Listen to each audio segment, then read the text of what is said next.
बिस्मिल्लाहिर्रहमानिर्रहीम। अस्सलाम वालेकुम नादरीन, आप यूट्यूब चैनल देख रहे हैं। मैं इमरान खान हूँ। नादरीन, एक वक्त था पाकिस्तान में मिलिट्री एस्टेब्लिशमेंट जो कह देती थी, जिस तरफ चल पड़ती थी, पूरा पाकिस्तान उस तरफ चल पड़ता था और इनके बयानिए का तोती बोलता था। लेकिन आज सूरत हाल मुख्तलिफ है। इन्होंने बहुत सारे लोगों से लड़ाई की माजी में, यानी तारीख है, पाकिस्तान को बनाने वाले लोगों से लड़ाई की, फातिमा जिन्ना साहिबा से लड़ाई की, शेख मुजीब से लड़े, ये उसके बाद जुल्फिकार दी भुट्टो से लड़े, बेनजीर भुट्टो से लड़े, नवाज शरीफ से लड़े, पता नहीं किस किस से लड़ते रहे। लेकिन आज तक इनका बयानिया बिकता रहा। इमरान खान एक ऐसा आदमी है, अब इनका बयानिया बिकता ही नहीं है। अब एक नया बयानिया लेकर आए मार्केट में, और बयानिया ये है कि जनाब अमेरिका के साथ मिलकर इमरान खान ने जानबूझकर यह साजिश की, और उस बयानिया के लिए लेकर आए एक CIA के साबिक चीफ का एक इंटरव्यू का हिस्सा कि धमाका खेज इंकशाफ हो गया कि जनाब अली ये इनके बकौल अब ये दावा कर रहे हैं, और वो CIA के साबिक ऑफिसर ने, जॉन ने, ये कहा कि जनाब इमरान खान साहब ने अमरीकी सफीर से पूछ कर साइफर लहराया था। अब ये कह रहे हैं, तो उस वक्त तो अमरीकी सफीर था ही नहीं। बयानिया बनाने से पहले ये सोचना चाहिए था और इस बात का ख्याल रखना चाहिए था। लेकिन चलो, फिर भी बयानिया बना दिया। लेकिन जब इमरान खान साहब की हुकूमत गिरी थी, तब ये क्या कहते थे, जरा वो भी सुने आप। ये ख्वाजा आसिफ साहब है, इनका नाम बाद में इनके हल्के में लोगों ने ख्वाजा वेंटिलेटर डाल दिया इस स्टेटमेंट के बाद। उस वक्त ख्वाजा साहब अमेरिका और इमरान खान के बारे में क्या कह रहे थे, ये सुनिए। उस वक्त शहबाज शरीफ और उनके बेटे हमजा शहबाज कहते थे कि इमरान खान ने अमेरिका को नाराज करके बहुत बड़ी गलती की और पाकिस्तान का नुकसान किया। तब इनका बयानिया ये था। अब इनका बयानिया ये है कि इमरान खान ने अमेरिका के साथ मिलकर किया। तो ये किसी एक जगह टिकते ही नहीं है और इनका बयानिया बिकता ही नहीं है। लोग त्या पहुंचा करके रख देते हैं।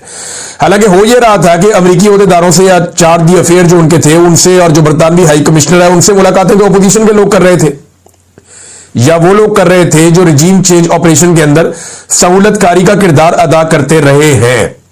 हमने बारहा ये चीजें पहले भी बताई, लेकिन जब जब ये प्रोपेगेंडा होता है तो ये चीजें दोबारा सामने आ जाती हैं। तो बयानिए का तोड़ इनके पास है नहीं। अब ये अदालतों को इस्तेमाल कर रहे हैं इमरान खान की जबानबंदी के लिए। एक तो मैंने आपको बताया कि ज़ियाउल हक के दौर का जो एक स्याह कानून था कि कोई भी कैदी, चाहे वो सियासी कैदी है, वो सियासत के ऊपर बात नहीं कर सकेगा। ये इन्होंने पहले तय कर लिया था ज़ियाउल हक के दौर में, और ये ज़ियाउल हक की सोच का नतीजा है, एक आमिराना सोच का नतीजा कि कैदी जो है वो सियासत के ऊपर बात नहीं कर सकता, हम उसे बात करने नहीं देंगे। तो फिर कैदी वोट कैसे डाल सकता है, कैदी इलेक्शन कैसे लड़ सकता है, और 100 चीजें हैं। लेकिन क्या कैदी से आप ये हुकूकी छीन लेंगे?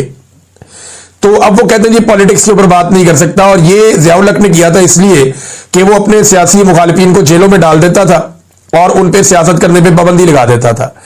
यही काम जो है मौजूदा रजीम में ज़ियाउल हक के जो रूहानी बेटे और उनकी पोती, इन लोगों ने दोबारा यही काम किया और दोबारा से अदालतों को इस्तेमाल करते हुए ज़ियाउल हक का वो काला कानून नाफिज करवा दिया। वजह इमरान खान साहब का बोलना। और अब ये केस इमरान खान साहब का लेकर पहुंचे हुए हैं अदालत के अंदर, जिसके जरिए ये कोशिश कर रहे हैं कि इमरान खान साहब का जो ट्विटर अकाउंट है उसे बंद कर दें। यानी इमरान खान साहब के ट्विटर पैगामात के खिलाफ ये केस इस्लामाबाद हाई कोर्ट में वाजिद गिलानी, काबीना के मेंबर एग्जीक्यूटिव गुलाम मुर्तजा खान ने मारूफ नून लीगी वकील रहनुमा जनाब बैरिस्टर जफरुल्लाह खान के जरिए दायर किया है और अदालत से दरखास्त की है कि वो मंदरजा झेल अहकामात जारी करे। नंबर 1, इमरान खान के ट्वीट्स के गैर कानूनी होने का ऐलान किया जाए कि जेल में मौजूद इमरान खान के अकाउंट से शाया होने वाले ट्वीट्स गैर कानूनी है, गैर आईनी है और पाकिस्तान के कानून के खिलाफ है। अब इससे ये करेंगे कि ट्विटर के ऊपर खतों किताबत करेंगे। नंबर 2, तहकीक और पाबंदी का हुक्म।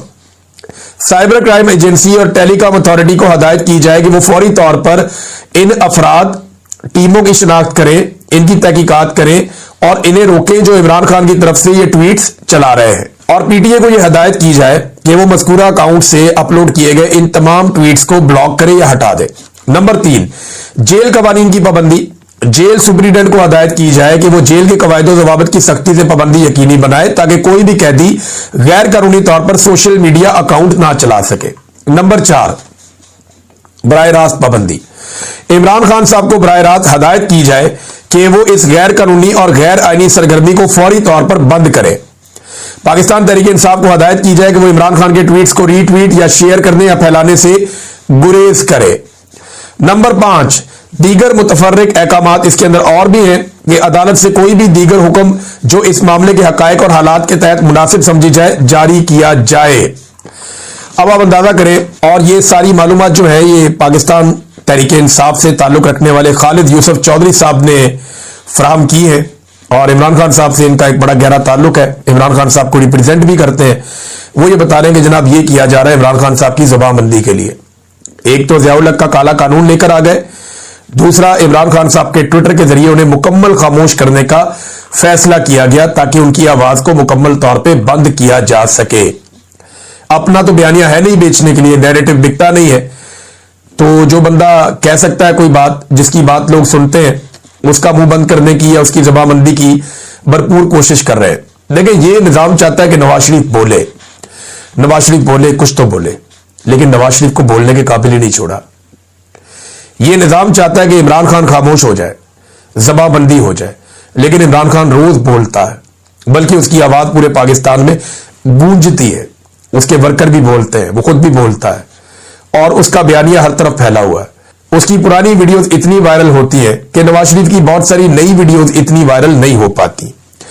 नाज़रीन, सुहेल अफरीदी ने एक बड़ा समझदाराना फैसला किया, और यही सोशल मीडिया को लेकर किया।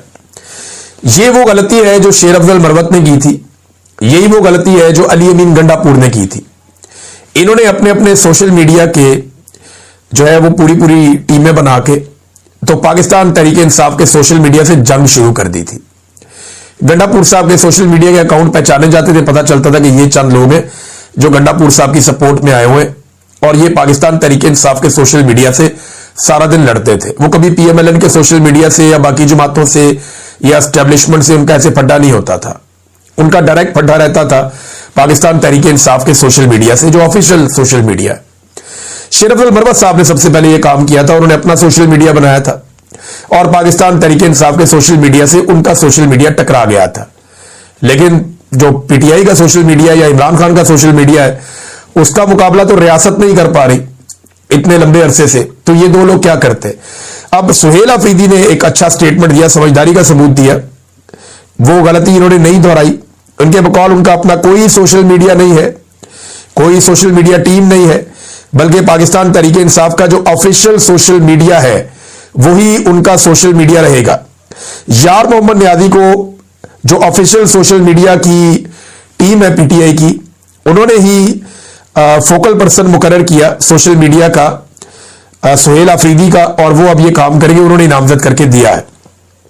तो ये जनाब सुहेल अफरीदी साहब ने अकलमंदी का काम किया कि जनाब मेरा कोई सोशल मीडिया नहीं है, बल्कि ये जो तहरीके इंसाफ का जो ऑफिशियल सोशल मीडिया है मैं उनके साथ काम करूंगा, और मेरे हवाले से इत्तलात वो देंगे और मैं उनके साथ कोऑर्डिनेशन में रहूंगा। और उन्होंने अपना बंदा